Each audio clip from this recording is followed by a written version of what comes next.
ナチスドイツ滅亡の真実。第2回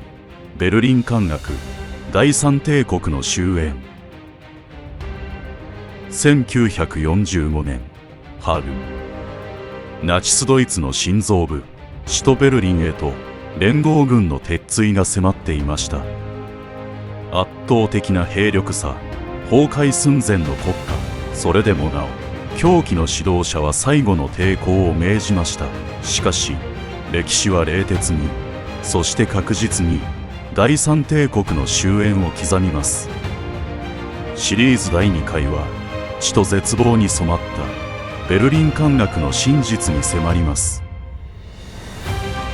ベルリンへの最終攻勢と死守命令。1945年4月16日、ソ連軍はベルリンへの最終攻勢を開始しました。彼らの前に立ちはだかるのはもはや精鋭とは言えないドイツ軍の残存部隊でした。ソ連軍は150万人以上の兵士、2万2000門の大砲、6000両以上の戦車という想像を絶する物量を投入。東部戦線でドイツ軍を壊滅させながら進んできた彼らはベルリンを完璧に包囲し、一気に市街戦へと突入したのです。ベルリン市街では文字通り家から家への激しい戦闘が繰り広げられました。通りは瓦礫で埋め尽くされ、建物は要塞と化しました。ドイツ側の抵抗は国防軍の残存兵力に加え武装親衛隊の狂信的な部隊、そして武器も経験も乏しい人民突撃隊やわずか10代のヒトラー・ユーゲントの少年兵たちが主体でした。彼らは地下鉄のトンネルや廃墟となった建物に潜み、あらゆる手段でソ連軍に肉薄しました。砲弾が飛び交い、火炎放射器の炎が街を舐め尽くす中、一般市民もまたこの地獄のような市街戦のただ中に取り残され、食料も水も尽き、地下壕で飢えと恐怖に震えました。その頃、総統ヒトラーはベルリン中心部の地下深くに築かれた堅固な総統地下壕に立てこもっていました。外界の激しい戦闘とは隔絶されたこの場所で、彼は現実離れした命令を下し続けました。存在しない部隊に反撃を命じ、最後まで勝利を確信しているかのように振る舞いました。彼の命令はもはや実態を伴わないものでしたが、側近たちはその狂気に支配され、真実を伝えることができませんでした。地下壕の空気は日を追うごとに絶望と不信で満たされていったのです。地下壕の最後と第三帝国の終焉。地下壕の内部では幹部たちの間に日に日に絶望感が募っていきました。彼らはもはや戦争に勝利の見込みがないことを誰よりも理解していましたが、ヒトラーにその事実を突きつけることはできませんでした。忠誠と恐怖、そして自身の保身が入り混じる中で、ゲッベルス、ボルマンといった側近たちはそれぞれが独自の思惑を巡らせ、ヒトラーの最後を見届けようとしたのです。外の世界では戦闘が激化し、ソ連軍は総統官邸までわずか数百メートルの地点に迫っていました。4月29日、総統地下壕で信じがたい出来事が起こります。ヒトラーは長年の愛人であったエヴァ・ブラウンと結婚式を挙げたのです。これは彼の人生における最後の儀式であり、外界の崩壊とは対照的なある種の儀礼的な終焉でした。そしてその数時間後には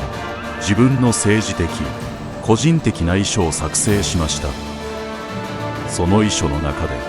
彼は敗北の責任をユダヤ人、そして自身を裏切った裏切り者に転嫁し、残された者たちにあくまでも戦い続けることを命じるという最後まで狂気じみた内容でした。翌4月30日、ソ連軍の砲弾が地下壕の真上に着弾する中、ヒトラーはエヴァ・ブラウンと共に服毒自殺を遂げました。彼の遺体は側近たちによって地下壕の庭に運び出され、事前に用意されていたガソリンをかけられ焼却されました。これによって12年間続いた第三帝国、そして狂気の指導者の時代はここに終わりを告げたのです。ヒトラーの死後、後継者に指名されたカール・デーニッツ提督は残存するドイツ軍に降伏を指示します。しかしナチズムの狂気に染まった武装親衛隊の一部は抵抗を続け、最後の最後まで戦場は混乱を極めました。5月2日、ついにベルリンのドイツ軍がソ連軍に降伏し、市内での激しい戦闘は終結。そして5月8日にはフランスのランスとベルリンのフユルステンベルクでドイツ全土の無条件降伏文書が署名され、ヨーロッパにおける第二次世界大戦は完全に幕を閉じました。ベルリン陥落はナチズムという暗黒の時代がついにその終焉を迎えた歴史的な瞬間であり、人類が経験した最大の悲劇の一つにひとまずの区切りがつけられたことを意味していました。圧倒的な戦力差、そして指導者の狂気と現実離れした命令。ベルリン陥落はナチスドイツが自ら招いた破滅の象徴であり、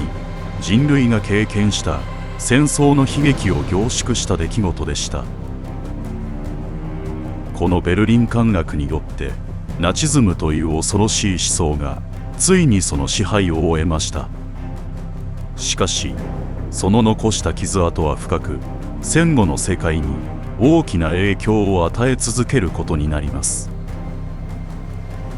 次回はナチスドイツ滅亡後に残された人々の苦難とドイツがどのようにして再生への道を歩み始めたのか、その残された者たち、戦後ドイツの苦難と再生の真実に迫ります。ナチスドイツ滅亡の真実。次回もぜひご覧ください。チャンネル登録と高評価もお忘れなく。